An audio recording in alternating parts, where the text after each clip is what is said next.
এই বইটা হৃদয় ভাঙার জন্য আমি দেখলাম এটাকে একটু মডিফাই করে উমর নামের একটা ছেলে কন্টেন্ট ক্রিয়েটর, খুব জনপ্রিয় একজন টিকটকার এবং খুব জনপ্রিয় একজন ইউটিউবার, যার ফ্যান বেস অনেক বেশি, অনেক মানুষ তার সাথে কানেক্টেড, অনেক ডাইহার্ড ফ্যান আছে। নেট দুনিয়ায় যদি আমি বলি, বাংলাদেশে উমরের চেয়ে স্ট্রং ফ্যান বেস কারোরই নাই।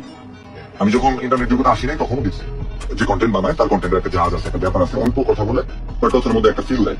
তো ওই জায়গা থেকে আমি দেখতেছি যে ভাই আমি আসলে লং কন্টেন্ট দেখি না, বাট ইউটিউবে যেহেতু মিলিয়ন মিলিয়ন মানুষ ভিউ করে, মুহূর্তে একটা মানুষের কন্টেন্ট মিলিয়ন ভিউ হয়, তার প্রতি ওই রকম ইন্টারাকশনটা আছে, অডিয়েন্স ভালোবাসা তার প্রতি আছে। কিন্তু দুর্ভাগ্যবশত জনপ্রিয়তা আর ব্যক্তিত্ব আলাদা জিনিস।